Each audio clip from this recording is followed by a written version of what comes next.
Yeah, but how you doing? Doing good, man. Can't complain. Staying busy. I just same thing, man. Just I don't know how all of a sudden it becomes like 4 o'clock, and I'm like, what? Like, where the? I feel like I got nothing done today, man. So, but got up, got some jujitsu in early. That always helps for sure, man. So I got started off my morning right, little 6 a.m. roll, and now just trying to do the same thing, man. Just putting out fires all day, playing catch up. It's fun, huh? Well, we'll jump right into it. I mean, I've already started recording, so it's basically we just start talking, and so I just wanted to let you know we started because yeah, to let people know that me and Nick are in the same mastermind together. That's how we met, and as we usually do with other jiu-jitsu people, we found each other and started talking about fighting and jiu-jitsu and stuff. So I then realized that you're into real estate. You have your own podcast.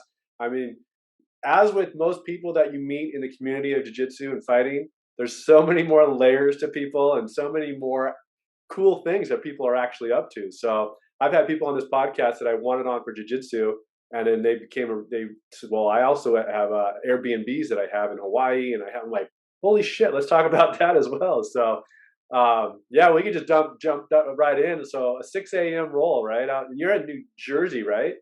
I'm in New York right now, so I bounce back and forth between New York and Chicago a lot. So right now I am in New York, getting some rolling in at Serra Jiu Jitsu with Serra. Nice.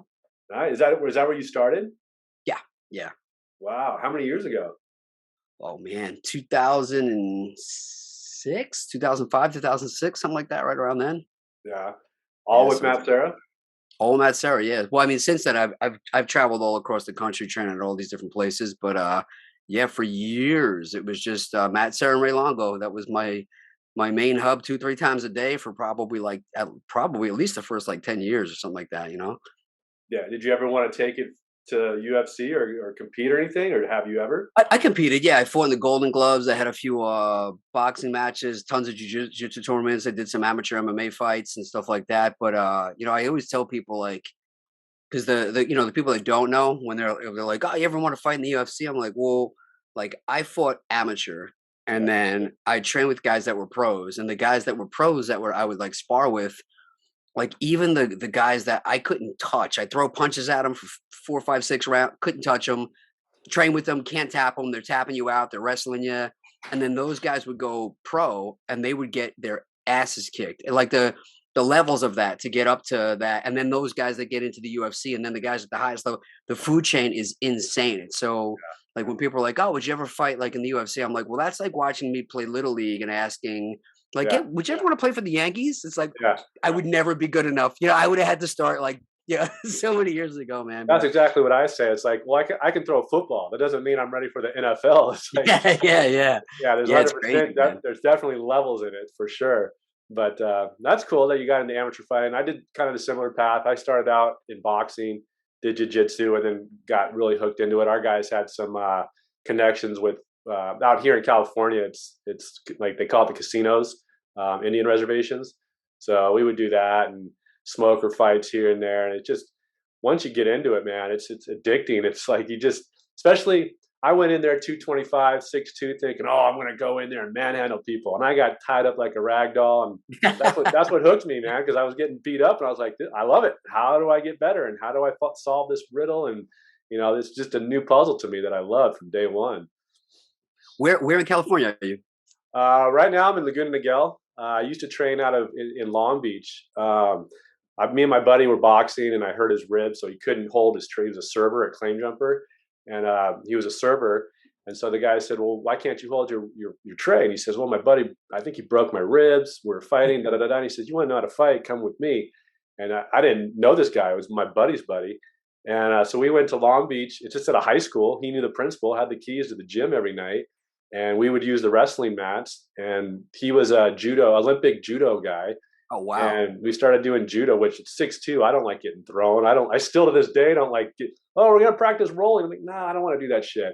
But we started doing judo, and then he had Brazilian jiu-jitsu ties, so the Brazilian jiu-jitsu guys would come, and I just absorbed it all. Like like I said, like I thought I was a pretty badass guy. I was in my young 20s, and you think you're tough, walk into any kind of fight studio or any kind of gym that has fighters, and you'll realize real quick that you're not the toughest guy in the room.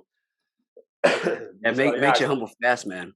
Yeah, and there's people that either they are like with our gym. A lot of people would go into it and they'd be like, "Oh, I'm the toughest guy," and then we manhandle them, and they would never come back.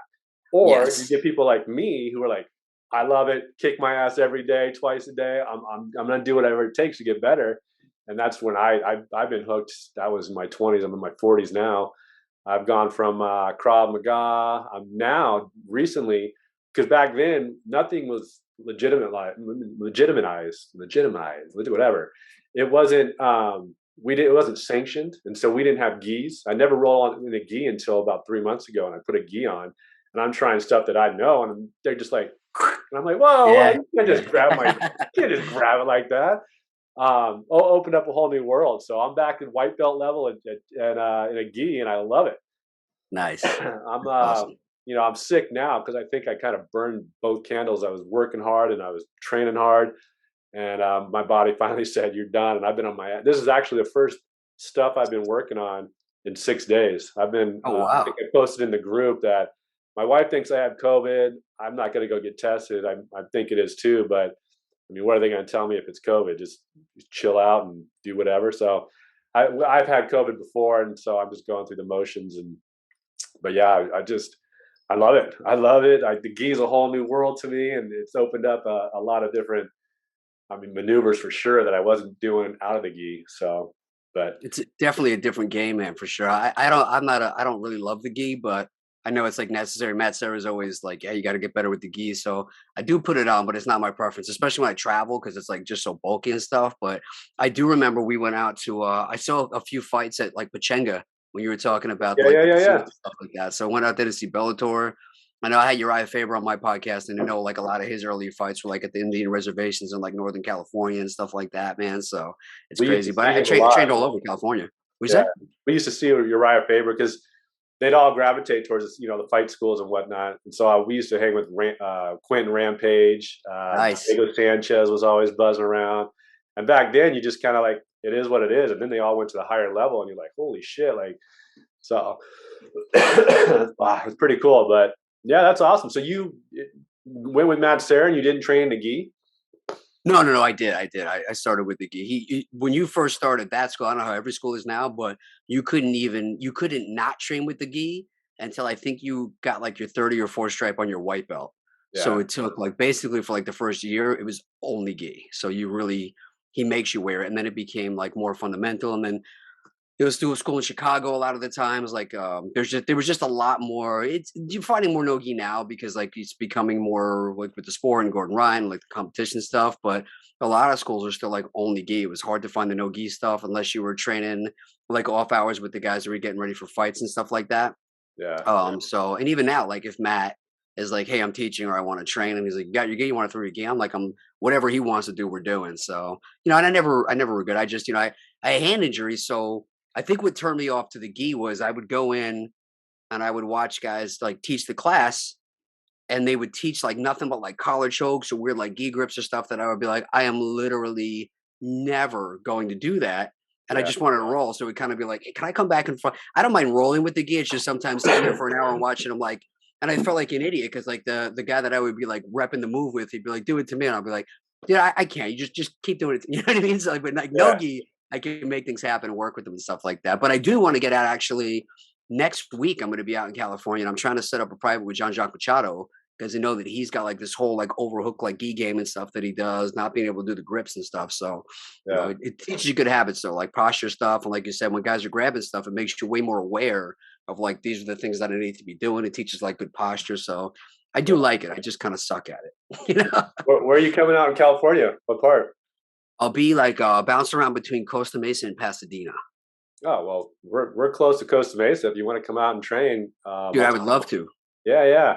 It's funny because when you said you're going to Stipe's gym, I was like, I got to bring a tux, and now I'm going to bring my gi. Like, speaking of gi and the pain in the ass that it is.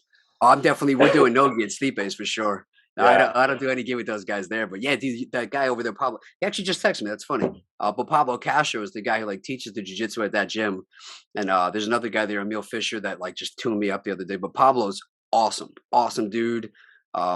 Just wrote a book or whatever, but he's got that like Ohio tough, like wrestler strength. You know what I mean? Like just that Midwest so strong, man. And when I roll with him, I was like, dude, I can't believe how strong this guy is for like a buck 60. And then I think about Stipe being like 270 and having that same like wrestler Midwest strength. I cannot imagine like getting rolled up by that guy, dude. It's got to be miserable. Yeah. How much do you weigh? What's your weight class? Right now I'm like probably 150. I fought at like 141, 147. So I'm a little guy. I'm a little guy. Yeah. We don't like Those to say short. We like to say stocky. You know. all my major injuries are from little guys going after my legs, busting my legs up and stuff. That was my first injury, was fighting a smaller guy with a wrestler. And I think I have pretty good hands, and he went straight for my legs. He went one way, I went the other, and my legs snapped. And it was like, oh shit. Oh man. Oh, Yeah, excuse me. I don't know legs are about nuts. doing a podcast while I'm sick was a good idea. Ah, you're um, all good. what happened to your hand? Old construction accident from back in the day. Working on machine.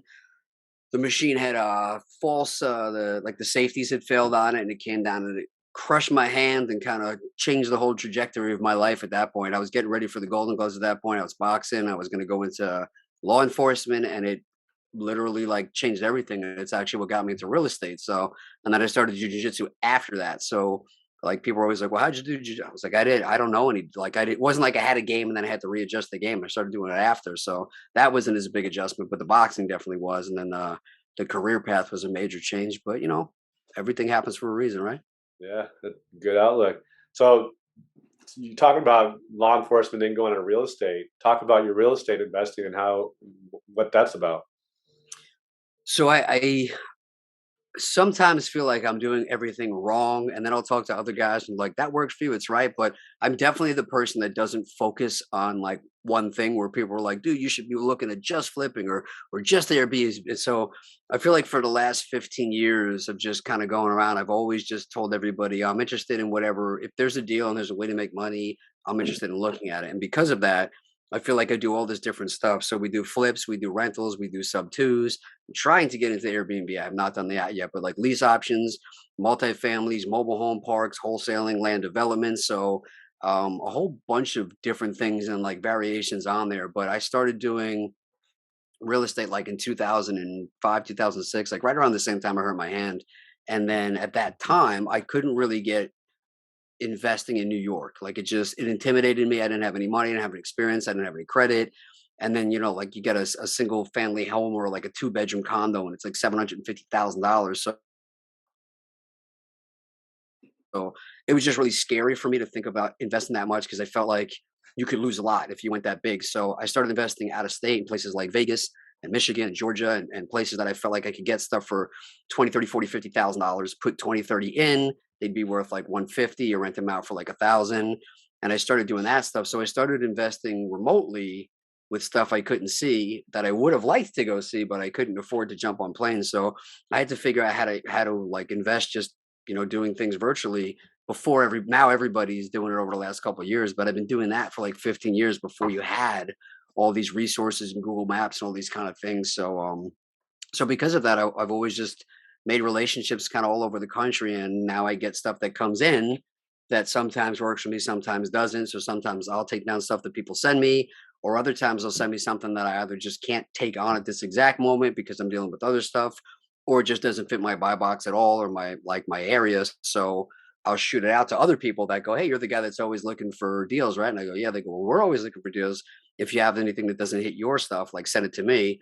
So sometimes I'll wholesale like weird stuff, and I wind up just like I basically try and find a way to make money on everything. Yeah. Did you have a mentor or something that kind of guided you in that direction and pushed you into the like I wouldn't even know how to get started, even with all the internet access we have. Like I wouldn't even know how to reach out to it, especially 15 years ago. Yeah, I've always been I'm an easy sell. I'm the kind of guy who goes to everything and it's like I'm not buying anything and then I buy everything. So like over the years it's like all kinds of different masterminds, different webinars, different coaches, different coaching programs, and I tell everybody that some of the mentors and some of the programs I've bought over the years have been great and taught me what to do, but I've also learned a lot of like what a bad mentor is and what not to do and how not to invest and how not to treat people and what stuff. So it's been like a very interesting journey of I guess very similar to jujitsu and boxing and stuff as you find out kind of stuff that you see on YouTube, and then you realize like that actually doesn't work, And so Yeah. I've gotten better at kind of like figuring out that quick of like, okay, this person does not know what they're talking about, and that's actually not realistic, and I don't want to do that. So I had people that initially steer me towards like these are the areas that the old McDonald's thing that I tell everybody, you look at McDonald's put so many resources into like this is where we're making money, and like Burger King, Taco Bell, and Wendy's come along and basically just copy them. So I found people that were investing in a handful of different markets that were doing pretty well, and then I went and I started trying to just say, well, if these guys are making money in these places and these markets are doing good, let me go start doing that there. But I'd say the pro and the cons of that is what I found out just through experience is a lot of the times when you have like these companies that are like pushing places, a lot of them have vested interests in they're getting kicked back from X, Y, and Z or their realtor or whatever. So I Yeah. did find good places to invest from doing that, but then the people that I was using really weren't doing all the stuff that they say they were going to do. So by default, kind of like we were talking about, you either walk in and you get your butt kicked, like when you walk into a gym and go, "This isn't for me. I just got my ass kicked.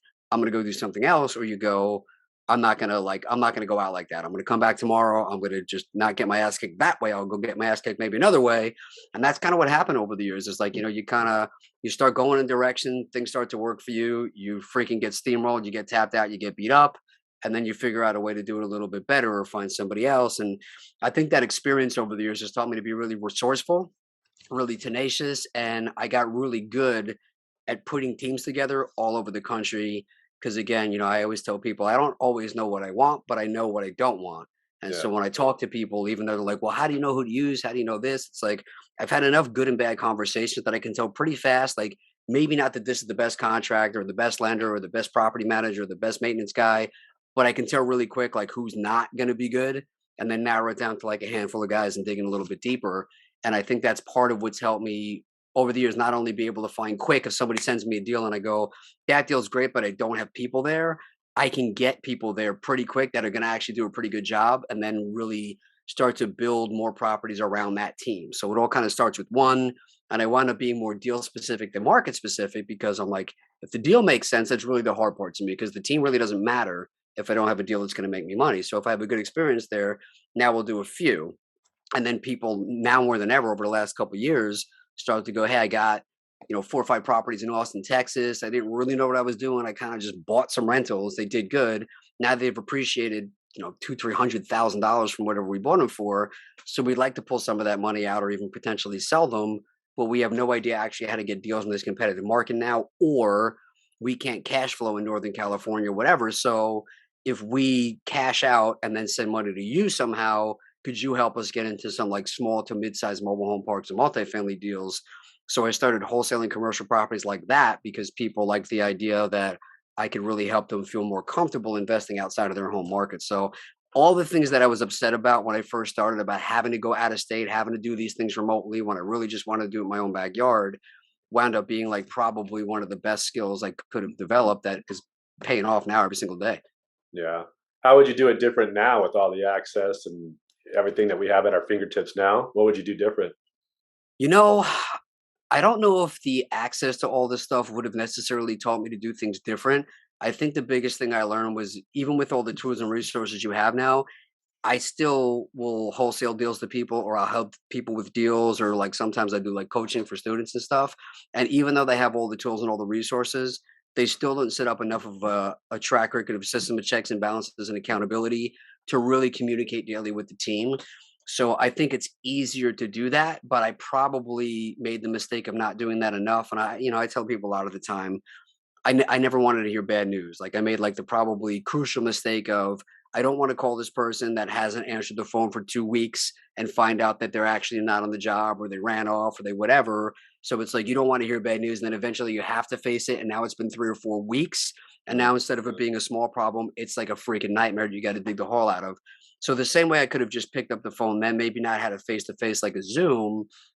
I think that's really the thing that came out of it was I learned to just hear, like I always tell people, have bad days, don't have bad deals.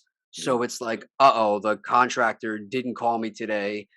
I don't want to hear that he walked off the job or like any of the million things that he got cancer, he can't show up anymore or whatever happened. But it's like, let me have that conversation today. And if I find out that like this didn't work out and they kind of walked off the job or whatever type of thing I didn't want to hear. It's like that sucks. I'm upset about it. I had a bad day, but I can be mad about it today, and then tomorrow I can get somebody else in there, get a new fresh set on, and like really save this deal and have a good deal. And I Mm. think that was like the biggest shift. Not necessarily that I would have done things differently as far as the tools, but I would have learned sooner to just have the tough conversations up front, set a much better expectation up front. So like then it would have been like phone calls, maybe pictures, e-faxes and things like that. Whereas now the stuff that I set up is a lot of the same types of tools, but I have a lot more visibility. So it becomes, hey, if a contractor or property manager, whoever it is going to be on the job today, tomorrow, whatever, let's set the expectation for you're going to be there Monday, Wednesday, Friday from 9 to 5. Here's the things you're going to do. I expect you to FaceTime me 2, 3 times a day. Show me what you're doing. Check in with the progress with me. And if you can't set that expectation, you don't get paid. So really, I would say setting the communication, setting the expectation, and then holding myself to if they don't do these things, I can't be the person who constantly like, well, I feel bad. I don't want to be the bad guy. I don't want to fire anybody. So I'll give them a million chances. And then it winds up like totally taking advantage of me. So I think a lot of those entrepreneurial mistakes of like just making sure that you're being a leader and being a boss. And when people are not,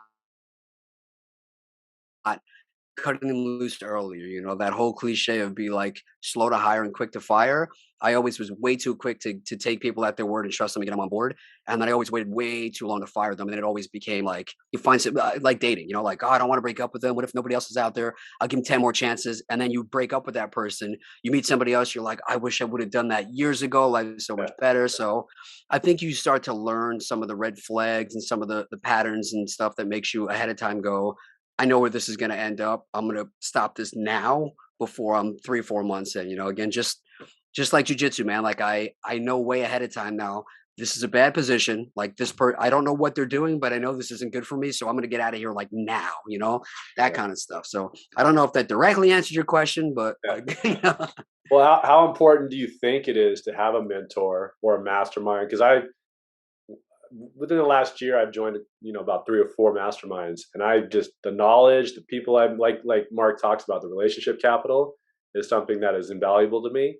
How important do you think it is? Like all those lessons you just talked about and learned. I mean, a lot of it is learning on your own, but how much of a mentor helped you, and how important do you think it is to have a mentor, a mastermind group, or any group that's like-minded individuals?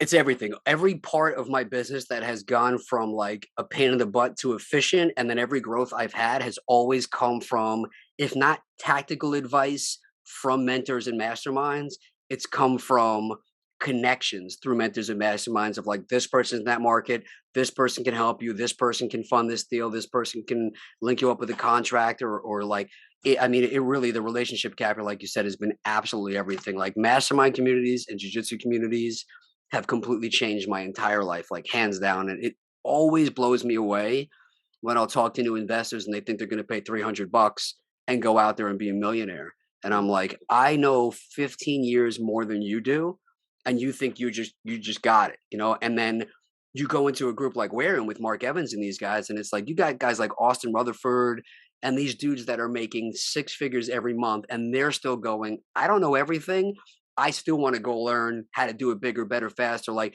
there's always another level to go. And I think at least if you don't get the tactics and the connections, being around guys that open your eyes to like, holy crap, I didn't even realize that this could be done so much bigger and better than I'm doing, and letting you just be around people that do that every day and give you the confidence for, I thought I was killing it making 10 grand a month. I'm not anything. I'm like the smallest. So I'm a huge believer in being the dumbest guy in the room and the least experienced, because when you stop doing that, it's like being the best black belt at your gym. You never grow. So Yeah. it's always going to be that. Like I don't care where you're at. Every single person I know, even the most successful people, Michael freaking Jordan, dude, hired Tim Grover. Yeah, Like I read that book. what's his name? Great book, but like stuff like that, people always go like I remember when I wrote my first check for my first mentor, and it was like this will be the only mentor I ever need, the only check I ever write, the only training I'll ever do, and then you realize, well, now I kind of got the single family. Now I want to learn multifamily. Now I learn multifamily. I want to learn capital raising, or I want to learn freaking Bitcoin or NFTs or metaverse or whatever it is. And there's always going to be like another level. And no matter how successful you are, you're always going to want to have somebody, if you're smart, figure out how to learn from their mistakes and their experience so you can do things faster and safer and take way less beatings and make like why would you want to spend extra time, extra money, and extra risk doing things on your own when you can be around 10, 20, 30, 40 people that have already done it that can literally just say, I already got my ass kicked these ways. Don't do that. Do it like this. And freaking just be off and running and elevate. Like I never understood that. Yeah. I've heard you mention it a few times.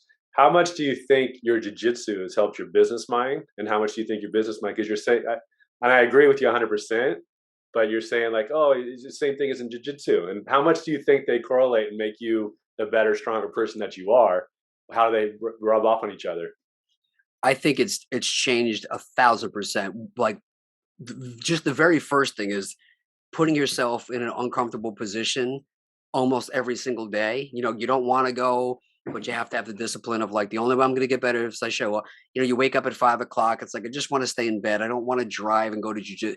You know, so it starts your day off by just putting you back in that mind frame of I didn't give in to hitting the snooze button. So it sets the accountability just off right, and then you go there, you feel good. It sets the tone for the day.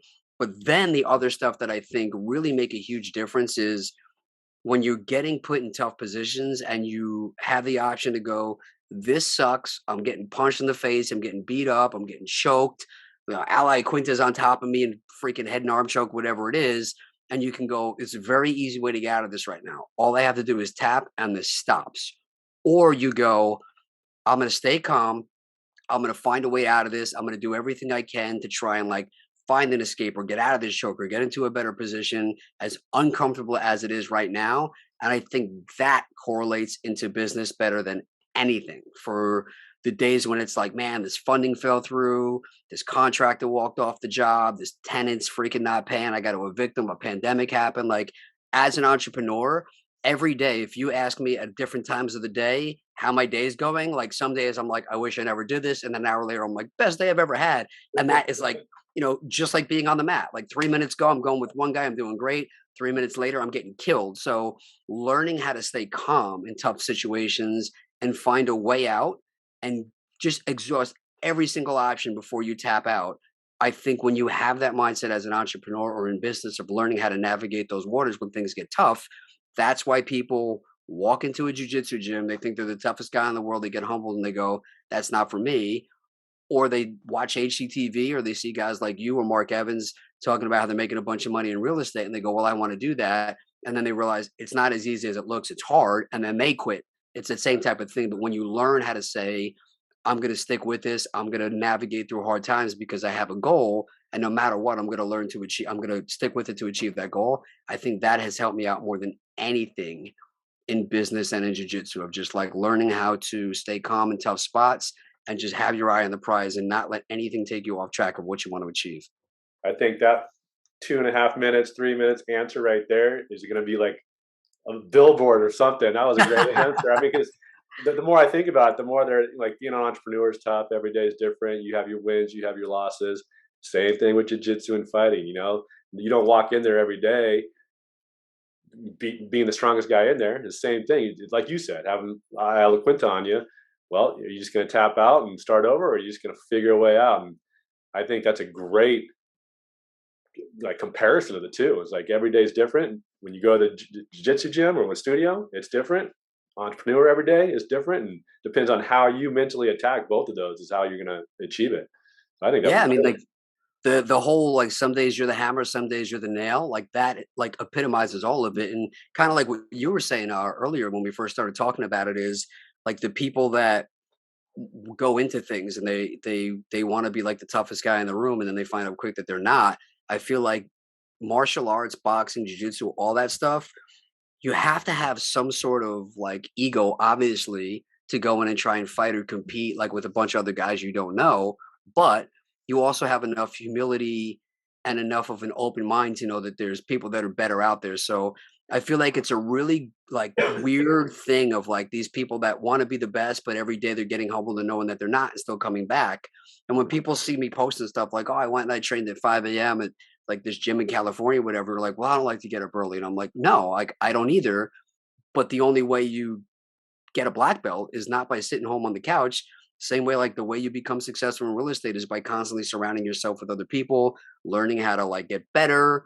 And that's where I think those correlations for masterminds and stuff, because like as you know, the black belts aren't all the same, man. Like there's so many different levels, and going around the country meeting all these different people that do things better than me in business and on the mats, I think is just something everybody can benefit from. You know, it's always I've never met anybody that stuck with jujitsu that didn't have a better outcome in their personal life, their relationships, their confidence, their health.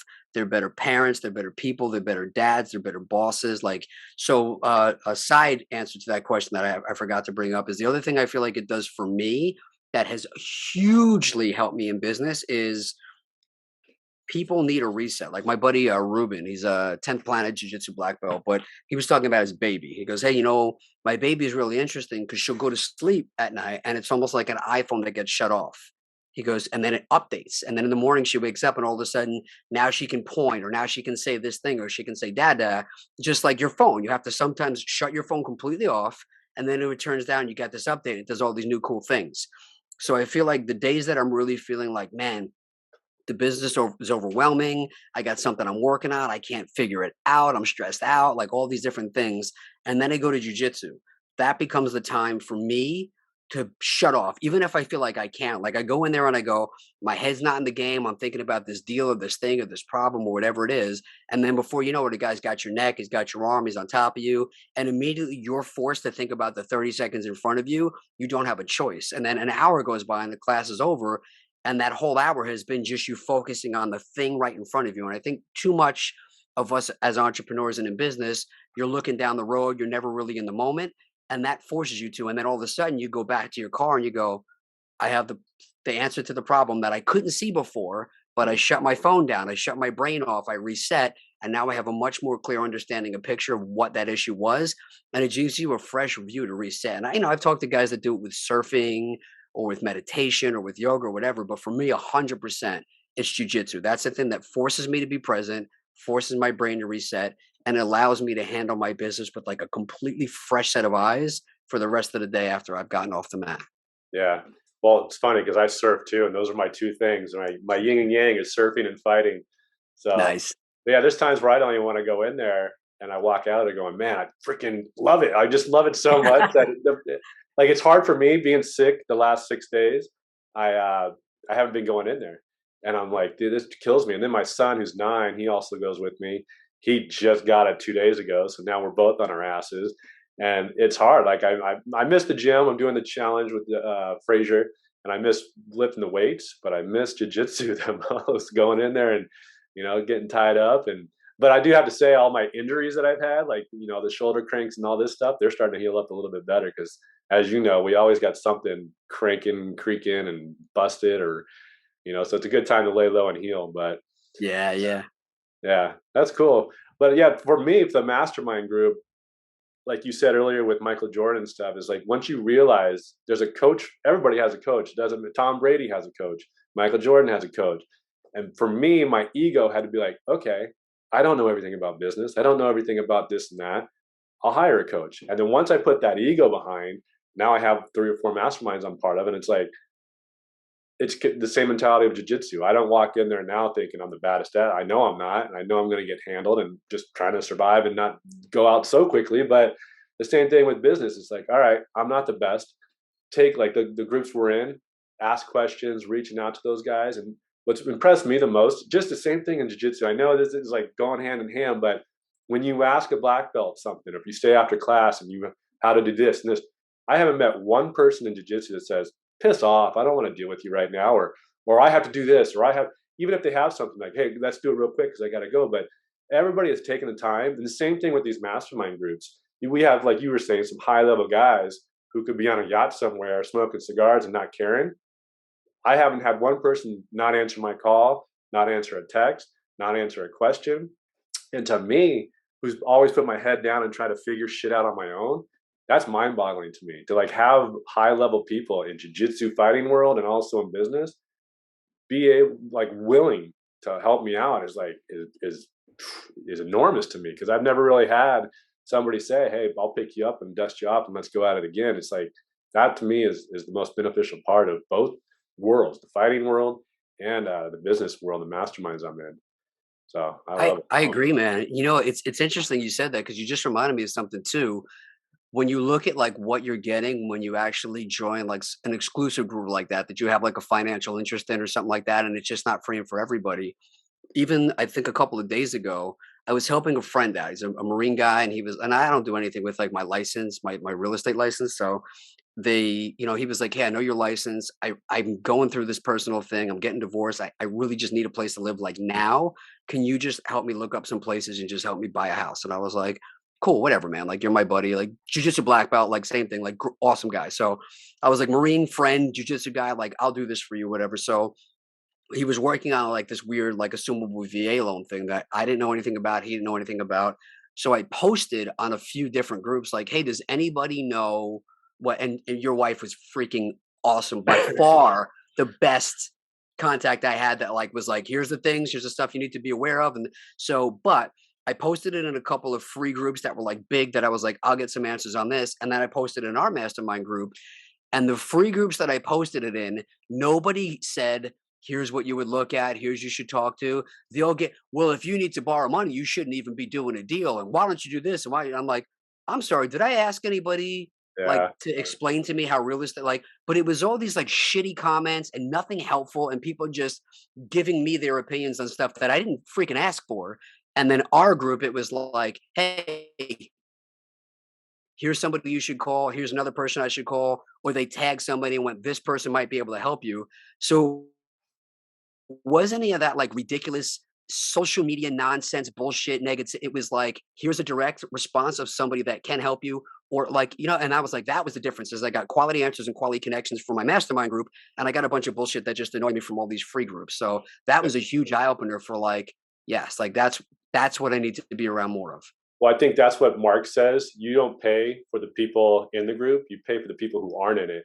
And I agree with that because I've had the same issue where I'm starting a new mastermind group called the Savage Syndicate group. And it's not geared, I have a lot of fighters in it, but it's geared towards the average person, right?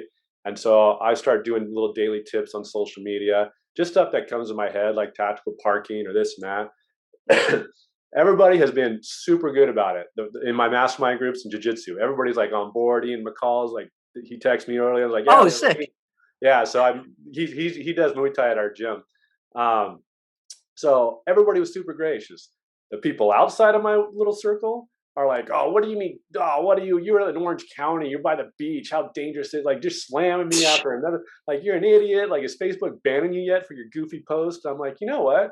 Like what Mark says, man. Get rid of a lot of the people that are negative little dipshits in your ear. And it's funny because the people that I've chosen to surround myself with, that like the groups, the mastermind groups, and the fighters, 100% awesome. They're on board. What do you need? Everybody else who's not in the fighting world or in the mastermind groups, and they're all like Mark says, drinking the king of the dipshits. They're all over Yeah. there bitching and pecking and trying to take shots at me. And I'm like, you know what? I used to go back and forth like, oh, this and that. Now I'm like, you know what? Click. I don't need the negativity in my life. It's just bullshit. So yeah, I think if nothing else, if we've not sold anybody on jujitsu and mastermind groups, then I don't know what they're getting out of this podcast. But I think very similar to masterminds and jujitsu is you have to find your people. You know what I mean? So like when people call me and they're like, "Hey, does like is like where should I go do jujitsu?" I'm like, "Hey man, here's like two or three or four places that will all be great that are in your area. If I were you, I'd go to each of them for like a 1 week or a 2 week trial. You're gonna know which ones like connect with you. Like these guys, they're all gonna be good. They're all gonna teach good. And I think that's another thing I found with masterminds is you have to. I mean, like Mark Evans isn't for everybody. The way he kind of tells you, some guys they have egos and they don't like to be whole like, "Hey, get out of your own way, asshole." I like that. You know what I mean? I feel like I need that at this time of my life. I need that very much for him to be like, "Get out of your own way. Here's what you're doing. Like, cut the bullshit." Like, so I kind of need that. But I've been in other masterminds and I've joined other mentorships where the information that people were giving me were great. Just like the jujitsu instruction might be great, but it wasn't great for me. Like, I didn't feel comfortable going to the people and asking questions. They wouldn't explain things to me the way that I felt I was able to retain it. So I think that kind of stuff of like really finding your tribe and your people on and off the mat are good. And like I mean, obviously, like we connected through there, and the people I've met and connected directly through or indirectly through anybody related to Mark Evans have always been freaking awesome people. Like they've always been players, good connections, good dudes. Same thing with like jujitsu. Anybody that I've had a connection with through business that came from a jujitsu connection have always been good, reliable people. Like that's my tribe. That's my crew. Yeah, I mean, I think we're on the same page. We can't speak highly enough of both. So I see. Excuse me. The A Game podcast. What's your podcast about? So it was one of those weird things where just like people go, hey, I wish I would have started jujitsu 20 years ago. I wish I would have started real estate 20 years ago. Everybody has their thing that they wish they did sooner. And for about 2 years, I would wake up every day and see somebody else post about their 100th episode or their 2000th download or whatever it was. And I remember thinking, man, if I would have just started doing a podcast whenever, like I would have been up to wherever it is now. And eventually I just got sick of like making an excuse. And I found a way to convince myself to start doing it. And the initial thing was, which I still stand by. I'm nobody special at all. But the thing that's really cool about me is I know a lot of really cool people that do a lot of really cool shit. So I was like, I don't have to be the person that's doing it, but I can give a platform and have a conversation with people that have really cool things to share. And then I did a couple of them, and I realized that some of my friends that I had on that were like, fighters, you get 30 seconds in between rounds. So like them, but it's very rare that you get to like sit there for an hour and like have a conversation with somebody. And I started connecting with my friends a lot deeper than I even knew. Like I knew things about them, like guys I know 10 years, and you learn stuff like, oh man, I even know. And so I started realizing like I get more out of it. If nobody else listens to it, at least I get to catch up with my buddies that I just have an excuse to, because it's always like, we'll catch up later, we'll get on a call. And it was like, no, designated time, uninterrupted, no social media. So I initially did it for that. And then I started realizing that I didn't really want to have just a real estate podcast because everybody in my circle had a real estate podcast. And at some point, it's like, well, if I'm talking about raising money for multifamily projects, why the hell would somebody want to invest with me when they could literally go invest with Tim Roths? You know what I mean? It's like, so I started wanting to bring in like other guys because I realized everybody wants to learn about making more money, saving more time, having a better quality of life. And then realizing that the parallels of anybody who's an A player and whatever they do, whether it's acting, jujitsu, real estate, music, art, comedy, we're all going through the same journeys. We're all having the same obstacles. We all have the same insecurities, doubts, and mindset. And anybody who's like the top of whatever they do, it's pretty much a very similar story and a very similar process. It's just was the end thing. I wanted to own 100 homes. I wanted to be on TV. I wanted to be a movie star. I wanted to be a UFC champion. So I started just bringing in people that I feel like bring their A game to everything they do, and just explaining like it doesn't matter if you're cleaning toilets, if you're a white belt, if you're a black belt, if you're a multimillionaire, you have to constantly bring your A game to everything you do. And that's where the other A players, like kind of wrapping it all up like we were talking about in a mastermind, you start to kind of like water find your own level. And if you're not doing your best on this because it's not where you want to be, the best way to cut out the next opportunity is to not appreciate the one in front of you. So I just kind of called it the A Game podcast because of that. And it really has become a really cool thing of kind of like mixing and matching all these different worlds, because the guys that are in sports and athletics and entertainment, they all want to learn about real estate. And a lot of the real estate guys are interested in it because they want to be connected to like the UFC guys and the Brian Callens and the comedians and stuff. So it's been really cool and opened up like a lot of really, really good doors and relationships for me in jiu-jitsu and business, and the friends with the bigger pockets guys. And it's been pretty amazing doing the podcast, man. It really has been a game changer for me. Yeah, I tell the people the same thing. It's like, if people listen to it, great, but I'm not doing it for other people. I'm doing it for the relationships I've built. Mine started out with surfers and fighters. I realized fighters are a lot more receptive than surfers. Surfers want me to talk to their agents. I'm like, well, whatever, dude. I'm not calling your agent. Wow. And then I got people, how much are you going to pay me? And I'm like, you know what? I got a shotgun and a smile for you. That's all I got. And so I started having more fighters on. And then I had Matt Garabiti and Mark Evans on. And then I just met a lot. Being in the circle, I had a lot of investors. And so I just started having them on, and basically became anybody who was interesting to me, I had on. And like people are like, I had Chris Lieben on. They're like, well, Chris Lieben? I Oh, said, no. sick. I just slipped into his DMs on Instagram and he responded. And same thing with Ian McCall. Before I knew Ian from training, I just reached out to him, and they responded, and I was like, you know what, fighters respond a lot better than surfers do. So I've had a blast with it. Like you said, I my wife told me years ago to start one because I have surfers and fighters are kind of two different animals, and I do both. And the surfers think I'm weird for fighting. The fighters are like, you're a surfer and you're so laid back and yada yada. So she's like, put the two together, and I was like, no, no, no, no. And finally started with episode 1, episode 2. Now I'm like up to 35 or something, but it's just fun and I love doing it. And it's the people I've met through it is awesome, just like you said. So yeah, I'll have a link to check yours out as well. But I appreciate that, man. yeah, It, yeah, it's funny too, because like what you said about, I'm always surprised how cool people are about coming on. And like Mark Evans actually said it. He called me up maybe a couple weeks ago, and he was like, "Dude, you get people on there that are willing to come on and talk to you for your podcast. You literally can't pay them to talk to them for an hour. Like if I called up Boston Rutherford and said how much to book you for an hour so I can ask you real estate questions, it was like it's not even an option, you know. yeah. But it's like, hey, because I know this guy, whatever."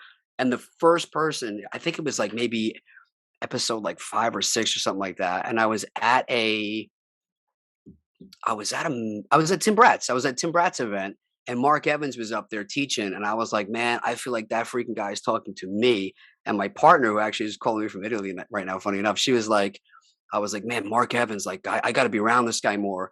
And she's like, ask him to be on your podcast. And I was like, no, he's not going to want to talk to me. I'm not going to ask him. Like, he's going to tell me to go fuck myself or like, like whatever. And she's like, just ask him. And I was like, he's walking by me right now. And she's like, yelling. She's like, ah. So I put the phone down and like a little freaking girl do my voice. I was like, yeah, hey, Mark, that was really cool. And like, I was like, he's going to say no. And he kind of sat there like, what's up with this guy? I was totally weird. And I was like, I have this podcast. And he was like, yeah, man. He's like, shoot me a message. I'll definitely do your podcast. And I was like, oh, he was so easy. And he's like, all right, got to, but like message me. And then the next day messaged me back, came on the podcast. And then Tim was like, dude, that was a great episode with Mark Evans. And I was like, how did that even happen? But it was like one of those things of like, you miss 100% of the shots you don't take. But I would have regretted forever if I let him just walk past, because it was like the stars aligned. Everybody was still in there. I came out and it was just me and him. And I was like, how do I not ask him? But like the opportunity could have been gone like that. And I don't know if I would have like kept going if he would have told me no. I would have been like, I knew it. I'm a moron. But like that kind of stuff, man, it like sets you up for the next thing and the next thing and the next thing. So How good does that feel when you walk away from Mark and you're like, okay, I did it. He said yes. The feeling you get is like, fuck yeah, I did that same thing with Sammy Hagar. We used to live in Cabo, and I saw Sammy getting a key to a town out there, and my son has kind of big blonde hair like he did. And so he saw my son Kingston. And so he was kind of messing with him. Like we were outside the gate. And so he was looking at him. I'm like, Kingston, get him to throw a shotgun. So he kept messing with him. And then we were walking to our car and he almost hit us. He's like, ah, and he gave us a shotgun. We're like, yeah. So then we're on the beach out here at our local break down the street. And you're not even thinking rock and roll. I'm just thinking about surfing. And I look and Sammy Hagar. And I've heard Mark say this before, don't vomit information on people. I was like, Sammy Hagar, and I totally just went up. Ah!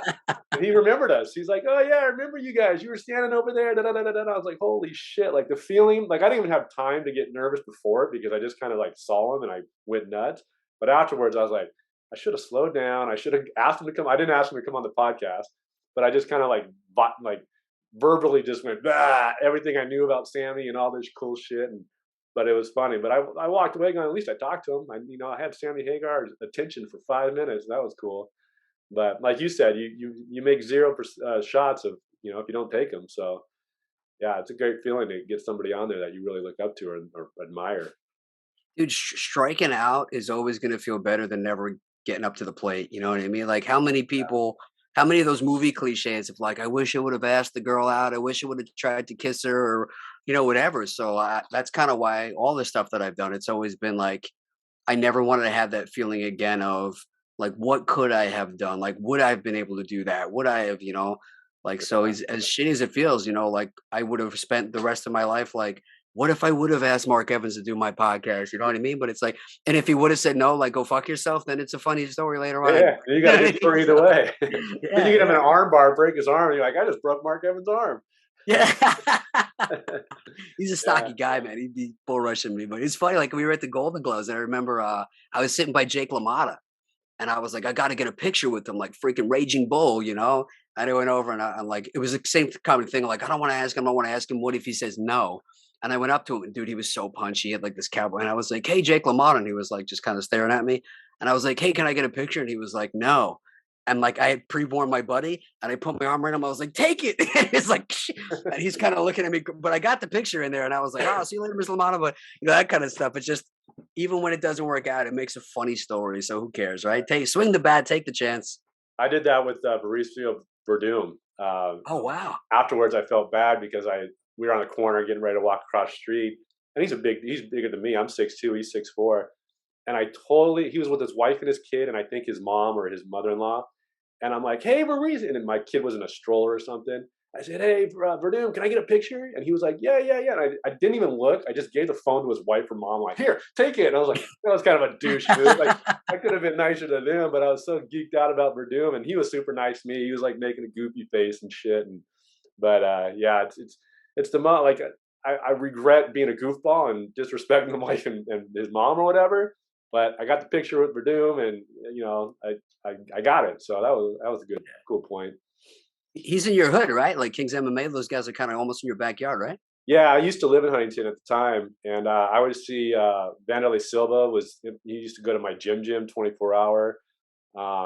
Yeah, Tito, Rampage. I mean, Razor Rob is part of the Savage Syndicate. I'm gonna go out there next week. He's got his own striking defense thing, and he's started up, so I'm gonna go check him out. But Tiki, he's friends with Dana. Dana and Tiki were out in Huntington Beach last week, crashing a wedding that I saw on Instagram. I'm like, man, that's my old stomping ground. But I wonder if you know my buddy Clint Dahl. Clint Dahl Santiago. He's tight with Tiki and all those guys, man. He's best friends with Josh Barnett and Eric Paulson. Really? I might. I know a lot of those faces, but yeah, Huntington Beach back in the '90s when Tap Out was pretty popular, you could walk out your door and find. Like I used to sit at the same laundromat as Tito Ortiz, and he'd be playing Miss Pac, and I'm like, that's Tito Ortiz in his prime at the laundromat where I'm at, and it's like it was a small world back then, but yeah, it was cool. I wish, speaking of regrets, I wish I would have got in with that group fighting wise. Because I mean, who knows what would have happened? But I'm 47 now, but back then I definitely probably could have excelled a little bit faster and quicker and gotten to some fights. But it is what it is, right? Everything happens for a reason, right? Right. I have more, my ears and everything still functional. So if I would have got back then at that level, but I appreciate you coming on, Nick. This was awesome talking to you. It was great to get to know you. Yeah, I appreciate you having me. I'd love to have you on mine, and I definitely I'll be out in your hood next week, man. I would love to get together, maybe grab a drink, grab some food, and definitely train if we can. Yeah, let me know. We'll get in touch after this, but definitely the same thing. I'd love to get. I'll pick you up in Costa Mesa and show you around. And if you want to surf, I can get you in the water too. I don't know about that cold Pacific out there, man. I don't know. It's on my list to eventually do. I don't know if I'm ready for it right yet, though. Yeah, well, you can go surf with me and my son. He's 9. We'll take you out there and go shred. All right, cool, awesome, man. Yeah, let's definitely link up, man. All right, brother. Well, I appreciate it. I'll put all the links below, but real quick, what's your Instagram, your Facebook? How do you want people to reach out to you? So if you go to, I have the easiest website in the world. It's nicknicknick.com. So on nicknicknick.com/links, it's everywhere you could possibly listen to or watch the podcast and all my social media stuff. But I always tell people, if you want to connect with me about doing real estate together, I lose all those messages. So if you text me directly at 516-540-5733 and you want to talk about doing deals together, like that's the most direct way to get me, that I won't lose the stuff in the Instagram spam filters. Perfect. All right. And I'll link, like I said, put a link in the description of all that information. But again, Nick, it was great talking to you. We'll catch up next week and I'll get you in the water. Much appreciated, brother. Looking forward to it. And I'll see you soon at Mark Evans thing too, right? For sure. My wife and I will be there. Love it, man. Thank you for having me on, man. Can't wait to have you on mine. All right. Thanks, Nick. Appreciate it. Have a great day.